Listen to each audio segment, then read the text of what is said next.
मोहतरमा, बहुत बहुत शुक्रिया आपका कि आपने एक अहम मौजू पर मुझे बोलने का मौका इनायत फरमाया।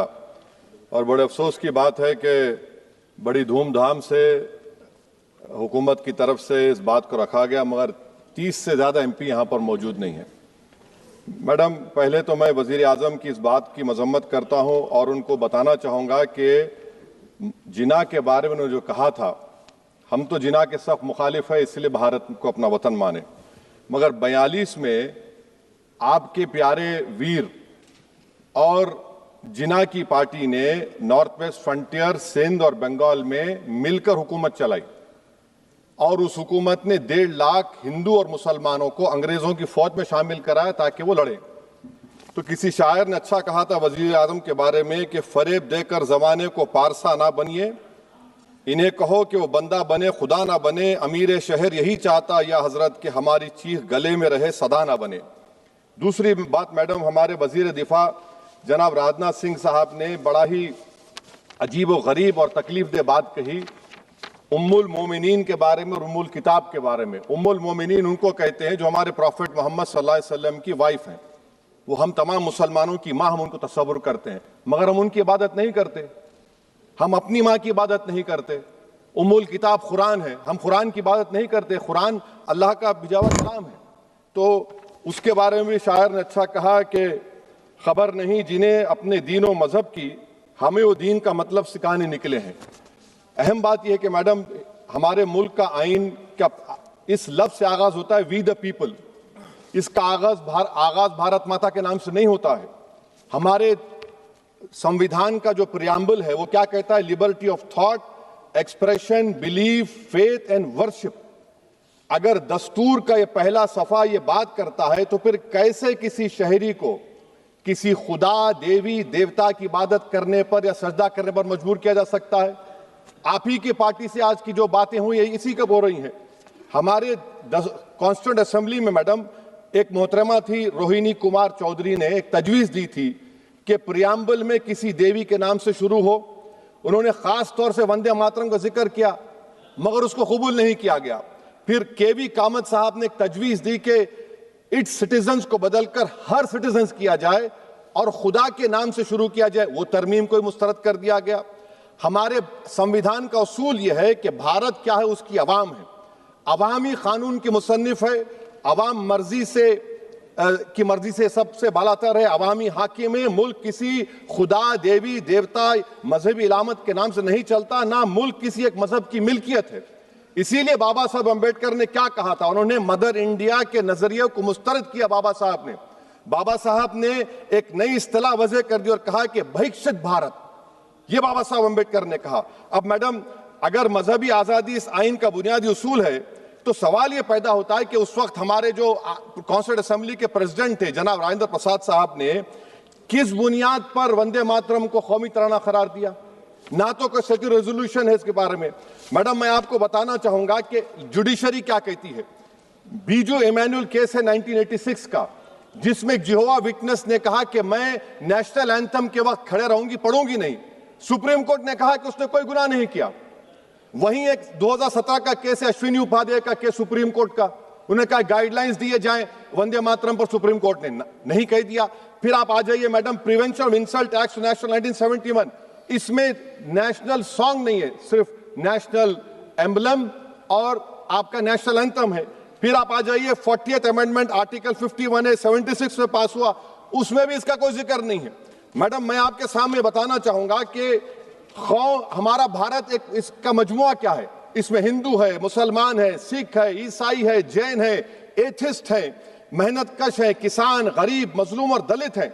मगर अगर जो तकारीर आज हमने यहां पर सुनी और बाहर जो सुनते हैं, अगर भारत को देवी कहने और उसके आगे सजदा करने, तो दरअसल कौम परस्ती को, वतन से मोहब्बत को मजहब में तब्दील कर रहे, और फिर यहां पर बोल रहे कि अगर भारत में रहना है तो वंदे मातरम गाना पड़ेगा। भाई, ये तो संविधान के खिलाफ है, सुप्रीम कोर्ट के जजमेंट के खिलाफ है। अगर वंदे मातरम मैडम कौमियत का मियार है तो फिर सवाल यह है कि हजरत मोहानी की कौमियत क्या थी जिसने इनकलाब जिंदाबाद का नारा दिया? अगर यूसुफ मेहर अली ने quit India, Simon go back का नारा दिया तो उसकी कौमियत क्या थी? अगर हैदराबाद से मौलवी अलाउद्दीन जो मक्का मस्जिद का पहला मुजरिम है काला पानी में, और तूरेबाज खान जो मारकर लाश को लटका दिया गया था हैदराबाद में 8 दिन तक, उसकी कौमियत क्या थी? अगर इनायतुल्लाह काफी जो जिहाद का फतवा अंग्रेजों के खिलाफ दिया मुरादाबाद में, जब उनको 2 दिन में फांसी की सजा दी गई, और जब फांसी की सजा के बाद जा रहे हैं तो इनायतुल्लाह मौलाना काफी की जबान पर क्या था? वो रसूलुल्लाह हमारे प्रॉफिट की नात पढ़ रहे थे। क्या पढ़ रहे थे? कोई गुल बाकी रहेगा ना चमन रह जाएगा, पर रसूलुल्लाह का दीन हसन रह जाएगा। तो उनकी कौमियत क्या थी? माल्टा की जेल में महमूदुल हसन, हुसैन अहमद मदनी 6 महीने माल्टा की जेल की ग्राउंड में पड़े रहे, उनकी कौमियत क्या थी? अल्लामा फजल खैराबादी का वो सेल काला पानी का पुकार पुकार कर से पूछ रहा है, जो वहीं पर मर गए, खबर वहां पर है, बताओ मेरी कौमियत क्या थी? मैडम, मैं एक मुसलमान हूं, मैं इस्लाम को मानने वाला बावकार इंसान हूं, और मेरे मजहब की बुनियादी तालीम तौहीद है, ला इलाहा इल्लल्लाह, नहीं है कोई खुदा सिवा अल्लाह के। और कुरान में अल्लाह क्या बोल रहा? इय्याका नाबुदु इय्याका नस्तईन, तुम मेरी इबादत करो, मुझे मानो। मुझे कहां से मिल रहा? आर्टिकल 25 से मिल रहा है। मुझे कहां से मिल रहा है? Liberty of thought, expression, belief, faith and worship से मिल रहा है। तो इसको जोड़ना ये बहुत ही खतरनाक होगा। और हमारे प्रॉफेट मोहम्मद सल्लल्लाहु अलैहि वसल्लम जब मदीने को गए तो उन्होंने उस वतन के लिए दुआ की, कहा कि अल्लाह मदीने की मोहब्बत हमारे दिलों में और इजाफा कर दे, मक्के से ज्यादा कर दे। तो ये इस्लाम, मुसलमान होना, हमारे ईमान में मुल्क की मोहब्बत बीच में नहीं आती, और मुल्क से मोहब्बत है और रहेगी हमेशा, क्योंकि ये अजीम कुर्बानियां यहां पर शामिल है जिन्होंने जंग आजादी में हिस्सा नहीं लिया। आज अगर वो वतन की मोहब्बत का दर्ज देंगे तो बड़ा गलत होगा। मैडम, मैं आपके सामने एक चीज पढ़ूंगा। 1937 रविंद्रनाथ टैगोर ने लेटर लिखा सुभाष चंद्र बोस को। मैं सिर्फ, किसी ने नहीं पढ़ा ये। क्या कहा टैगोर साहब ने? But parliament is a place of union for all religious groups and there the song cannot be appropriate. When Bengali Muslims show sign of stubborn fanatism, we regard it intolerable. When we too copy them and make unreasonable demands, it will be self-defeating. ये मैं इसको ले करूंगा madam, आप देख लीजिए। फिर दूसरी तरफ मैडम आप आ जाइए, मैं यहाँ पर बैठकर, हाँ, जितने तकारीर यहाँ पर हुए सब जनगण मन पर तनकीद किए। तो मैडम मुझे ये कहना पड़ेगा कि जनगण मन पर आप लोग इतनी तकलीफ क्यों उठा रहे हैं? आखिर इतनी तकलीफ क्यों है? तो मैं जब जाकर देखा तो मुझे 28 दिसंबर का ऑर्गेनाइजर मैगजीन का आर्टिकल मिला, जिसमें ऑर्गेनाइजर लिखता है कि what is the moral sanction behind government choice of जनगण मन, accept that it can be made an item of entertainment at the सम्पचुअस parties throne by government officials. आप बताइए, इसका बोलेंगे आप? और फिर उसके कैंड कैसा करते हैं? It will mean we can not love our motherhood. Madam please, it will mean that Vande Mataram is buried alive with the word Jangan Mana on the tombstone, for the tomb will also be of Jangan Mana of the will of the people. इस पर आप क्या बोलेंगे? Madam, मैं आपको ये बताना चाह रहा हूं कि वतन की मोहब्बत हमारे लिए बहुत अहम है, मगर ये बताइए हमको कि अभी मैडम यहाँ पर आनंद मठ के बारे में बहुत कुछ कहा गया। मैं सिर्फ 2 मिसालें आपको देता हूं। आनंद मठ के पेज नंबर 70 और 80 को पढ़ लीजिए।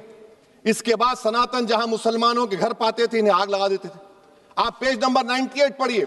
हमें सिर्फ इन मुसलमानों को जड़ से खत्म करना है क्योंकि खुदा के दुश्मन बन चुके हैं। फिर आप पेज नंबर 115-16 दीजिए। फिर मुख्तलिफ इलाकों में मुसलमानों को सदा देने के लिए भेजे जाते, जहां मुसलमान आबादी नजर आती जला दिया जाता। फिर आप देख लीजिए मैडम, सफे नंबर 120 पेज 120, बंकिम लिखते हैं कि सनातियों को मालूम नहीं था कि अंग्रेज हिंदुस्तान को निजात दिलाने वाले हैं।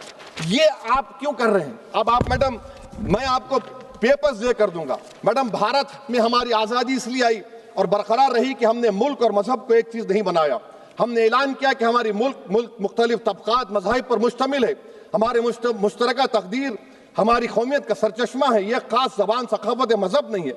अगर वंदे मातरम का मतन कौम और मजहब को एक बना देता है, अगर हम इसे टेस्ट बनाते हैं वफादारी का, तो फिर मान लीजिए कि यह गांधी, अंबेडकर, टैगोर, बोस और लाखों आजादी के सिपाहियों की सोच को छोड़कर गोडसे की सोच की हिंदू कौमी परस्ताना, मैडम खत्म कर रहा हूं, कौमी हिंदू कौम परस्ताना को इख्तियार करेंगे।